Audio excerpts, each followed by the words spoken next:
Assalamualaikum warahmatullahi wabarakatuh. Shalom, Om Swastiastu, Namo Buddhaya, salam kebajikan. Perkenalkan, nama saya Tamar Tresya Kinanti Marbun dengan NIM A1C422059 dari kelas reguler AR001, mahasiswi pendidikan biologi Universitas Jambi. Di video kali ini, saya akan menjelaskan mengenai respirasi pada hewan vertebrata dan invertebrata yang diampu oleh dosen pengampu yaitu Profesor Dr. Anda Asni Johari, MSI. Baik, seperti yang kita ketahui bahwa hewan itu terbagi menjadi dua, yaitu ada hewan invertebrata atau hewan yang tidak memiliki tulang belakang dan juga hewan vertebrata yaitu hewan yang memiliki tulang belakang. Nah, yang termasuk dalam hewan invertebrata itu terbagi menjadi beberapa filum, diantaranya itu ada filum Arachnida, Protozoa, Porifera, Arthropoda, Platyhelminthes, Nemathelminthes, Annelida, Coelenterata, dan juga Mollusca. Sedangkan yang termasuk pada hewan vertebrata yaitu ada dari kelas Pisces, amfibi, reptil, apes, dan mamalia. Respirasi atau yang disebut juga dengan sistem pernapasan merupakan proses pertukaran antara oksigen dan juga karbon dioksida melalui proses difusi. Nah, oksigen yang telah sampai di alveolus ini akan berdifusi menembus selaput alveolus dan berikatan dengan hemoglobin dalam darah yang disebut dengan deoksigenasi dan akan menghasilkan senyawa oksihemoglobin. Yang pertama yaitu ada hewan invertebrata atau tidak memiliki tulang belakang. Contohnya itu ada laba-laba. Laba-laba termasuk ke dalam filum Arachnida. Laba-laba melakukan respirasi atau pernapasan menggunakan paru-paru buku. Pada lapisan paru-paru buku yang ada pada laba-laba, lapisannya itu tipis, lunak, pelat berongga yang disebut dengan lamela yang terbuka ke udara melalui celah di perut laba-laba. Paru-paru buku pada laba-laba ini memiliki spirakel tempat masuknya oksigen dari luar. Paru-paru buku menyediakan area permukaan yang luas untuk melakukan pertukaran gas. Udara bergerak masuk dan keluar melalui paru-paru buku secara pasif. Pada laba-laba besar, bukaan celah paru-paru buku ini bisa mengembang dan berkontraksi, tetapi tidak menutup sepenuhnya. Laba-laba membuka lebar-lebar paru-paru bukunya saat kadar oksigennya rendah. Contoh hewan invertebrata yang kedua yaitu ada ameba. Ameba termasuk ke dalam filum Protozoa. Ameba ini tidak mempunyai alat pernapasan yang khusus. Respirasi dilakukan melalui seluruh permukaan selnya. Oksigen dan karbon dioksida masuk dan keluar melalui membran sel secara difusi. Oksigen dan karbon dioksida tersebut merupakan gas-gas yang terlarut di dalam air. Mekanisme pertukaran karbon dioksida dan oksigen berlangsung melalui seluruh permukaan tubuhnya secara difusi. Proses difusi dan gerakan sitoplasma akan menghantarkan oksigen ke dalam mitokondria. Di dalam mitokondria, oksigen ini digunakan untuk memecah senyawa organik sehingga dihasilkannya energi dan zat sisa berupa air dan juga karbon dioksida.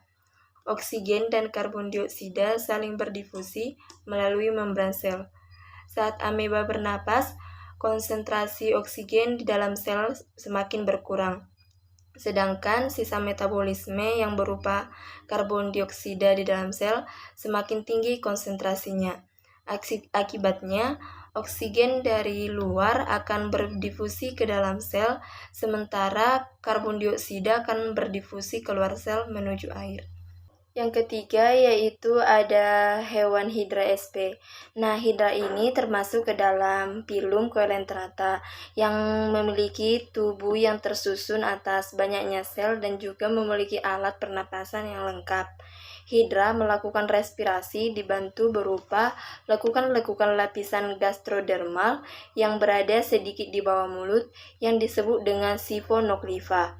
Pada hewan Coelenterata, oksigen masuk secara difusi melalui sel-sel permukaan tubuh. Yang keempat yaitu ada kelompok cacing.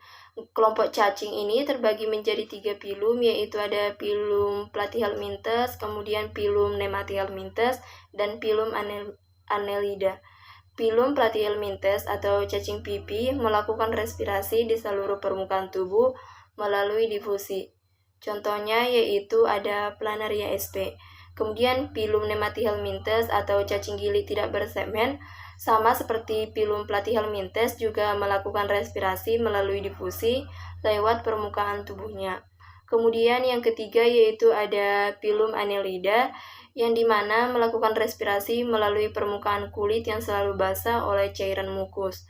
Contoh dari pilum Annelida ini yaitu ada cacing tanah yaitu cacing lumbricus.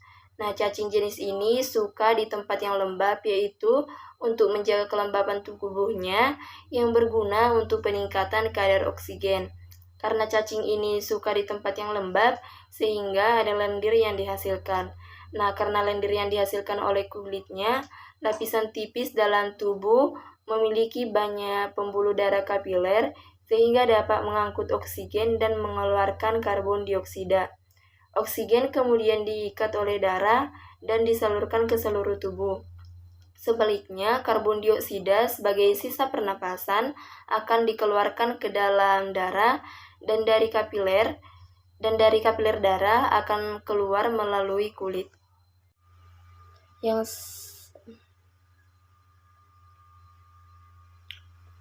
selanjutnya yaitu ada respirasi pada hewan vertebrata atau hewan yang memiliki tulang belakang. Yang pertama itu ada respirasi pada Pisces, contohnya itu pada ikan. Ikan bernapas atau berrespirasi menggunakan insang sebagai alat pernapasan utama sepanjang hidupnya dalam air. Insang ini berbentuk lembaran-lembaran tipis yang berwarna merah muda dan selalu lembab. Tiap lembaran insang terdiri dari sepasang filamen. Pada filamen terdapat pembuluh darah yang memiliki banyak kapiler sehingga memungkinkan oksigen berdifusi masuk dan karbon dioksida berdifusi keluar. Proses respirasi pada ikan adalah dengan cara membuka dan menutup mulut secara bergantian dengan membuka dan menutup insangnya. Pada waktu mulut terbuka, air masuk ke dalam rongga mulut, sedangkan tutup insang akan menutup. Oksigen yang terlarut dalam air berdifusi ke dalam pembuluh kapiler yang terdapat pada insang. Dan pada waktu menutup, tutup insang ini membuka dan air dalam rongga mulut keluar melalui insang.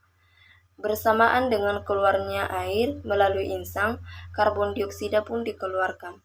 Kemudian yang kedua yaitu ada respirasi pada amfibi. Contoh dari amfibi yaitu ada katak. Pada katak, oksigen berdifusi lewat rongga mulut, kulit, dan juga paru-paru.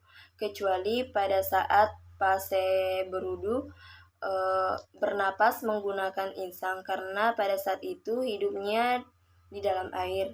Nah, pada saat terjadi gerakan rongga mulut dan faring, lubang hidung terbuka dan glotis tertutup sehingga udara berada di dalam rongga mulut dan berdifusi masuk melalui selaput rongga mulut. Katak juga dapat bernapas dengan kulit. Ini dimungkinkan karena kulitnya yang selalu basah dan mengandung banyak kapiler sehingga gas pernapasan mudah berdifusi. Oksigen yang masuk lewat kulit akan melewati vena kulit, kemudian dibawa ke jantung untuk diedarkan ke seluruh tubuh. Sebaliknya, karbon dioksida dari jaringan dibawa ke jantung, kemudian dari jantung dipompa ke kulit dan paru-paru lewat arteri kulit paru-paru.